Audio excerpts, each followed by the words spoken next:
আচ্ছা, আপনি কি এই যে নির্বাচনে দাঁড়িয়েছেন, এটা কি আসলে জনগণের সেবা করার জন্য দাঁড়িয়েছেন নাকি ভাইরাল হওয়ার জন্য দাঁড়িয়েছেন? না, ইনশাল্লাহ কখনোই না। আমি ইনশাল্লাহ নির্বাচনে বৈধতা পেয়েছি। আমি যদি ভাইরাল হওয়ার জন্য দাঁড়িয়ে যেতাম, ভাইরাল তো অনেক মানুষই আছে। টিকটক করে ভাইরাল হতে পারে, অনেকভাবে ভাইরাল হবে। আপনি বলেছেন যে আপনি ভাইরাল হওয়ার জন্য আসেন না এবং বলেছেন আপনি নির্বাচনে বৈধতা পেয়েছেন। নির্বাচনের বৈধতা তো হিরো আলমও পেয়েছে। এখন আপনি কি বলতে চান যে হিরো আলম এবং আপনার মধ্যে পার্থক্যটা কোথায়? কারণ আপনি আপনার উপর যে হামলা হয়েছে, আপনি আপনার উপজেলা প্রশাসনকে জানান নাই, আপনার যে লোকাল থানা সেখানে আপনি ইনফর্ম করেন নাই, আপনি সরাসরি press club, Dhaka press club চলে এসেছেন এবং সাংবাদিকদেরকে বিষয়টা জানাতে চাচ্ছেন।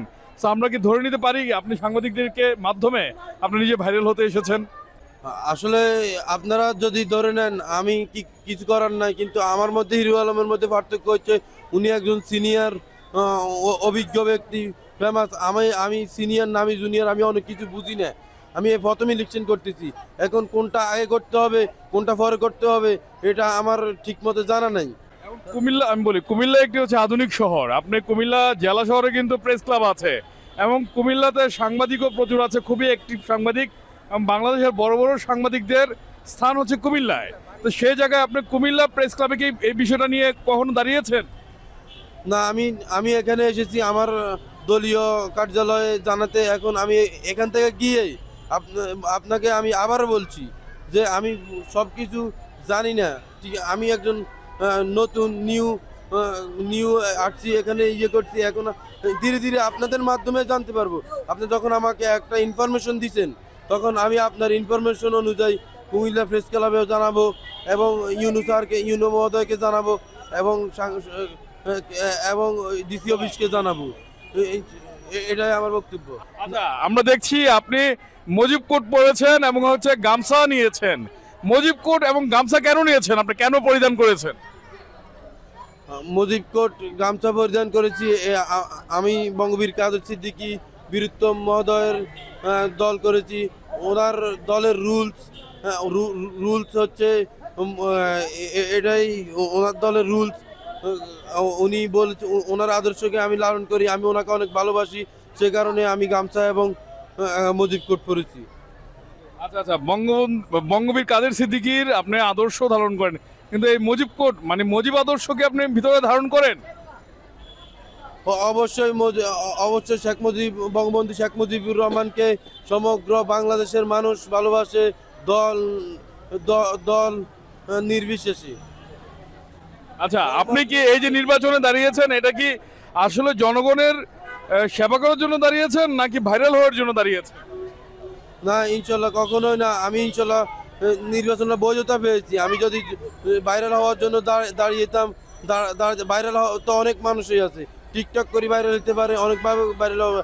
আমি কখনো সাংবাদিকের মাধ্যমেও কথাবার্তা বলি নাই। আমি এই প্রথম কথাবার্তা বলতেছি, কারণ আমার প্রয়োজনে জনগণের প্রয়োজনে জনগণের জানুক যে এখন শেখ হাসিনা, প্রধানমন্ত্রী শেখ হাসিনার নির্দেশনা দিতে প্রিপেয়ার ইলেকশন হবে। তাহলে তারা কেন ওনার কথাকে, কমিটমেন্টকে প্রত্যাখ্যান করছে? ওনারা কেন প্রপাগান্ডা চালাচ্ছে যে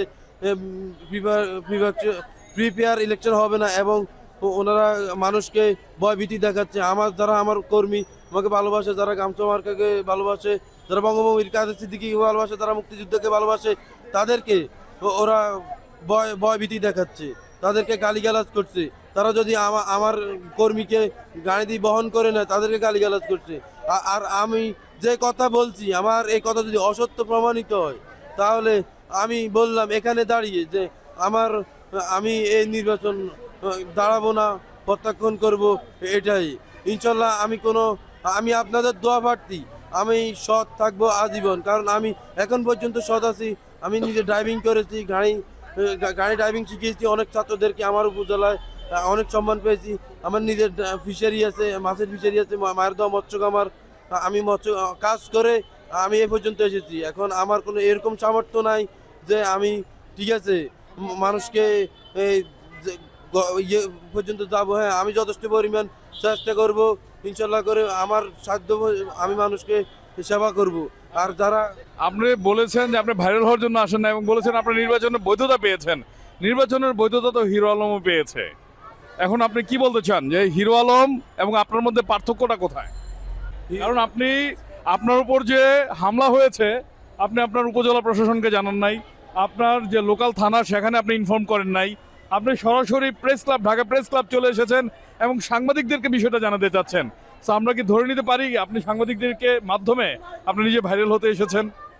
আসলে আপনারা যদি ধরে নেন আমি কিছু করার নাই, কিন্তু আমার মধ্যে হিরো আলমের মধ্যে পার্থক্য হচ্ছে উনি একজন সিনিয়র অভিজ্ঞ ব্যক্তি, ফেমাস। আমি সিনিয়র না, আমি জুনিয়র, আমি অনেক কিছু বুঝি না। আমি এই প্রথম ইলেকশন করতেছি, এখন কোনটা আগে করতে হবে কোনটা পরে করতে হবে এটা আমার ঠিক মতো জানা নাই। এই জন্য আমার একটাই উদ্দেশ্য হচ্ছে আমি আমার এলাকায় যে অভিযোগ দিব, কিন্তু আমি এলাকায় গিয়ে প্রেস ক্লাব পাবো না।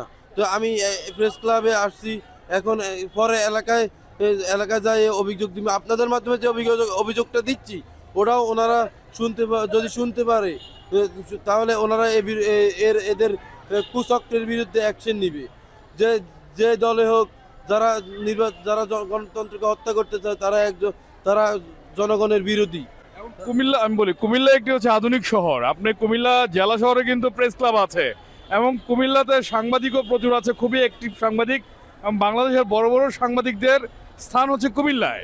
তো সেই জায়গায় আপনি কুমিল্লা প্রেস ক্লাবে কি এই বিষয়টা নিয়ে কখনো দাঁড়িয়েছেন? না, আমি এখানে এসেছি আমার দলীয় কার্যালয়ে জানাতে। এখন আমি এখান থেকে গিয়ে আপনাকে আমি আবার বলছি যে আমি সব কিছু জানি না। ঠিক, আমি একজন নতুন নিউ আসছি, এখানে করছি। এখন ধীরে ধীরে আপনাদের মাধ্যমে জানতে পারবো। আপনি যখন আমাকে একটা ইনফরমেশন দিচ্ছেন তখন আমি আপনার ইনফরমেশন অনুযায়ী কুমিল্লা প্রেস ক্লাবেও জানাবো এবং ইউনো মহোদয়কে জানাবো এবং এবং ডিসি অফিসকে জানাবো। এটাই আমার বক্তব্য।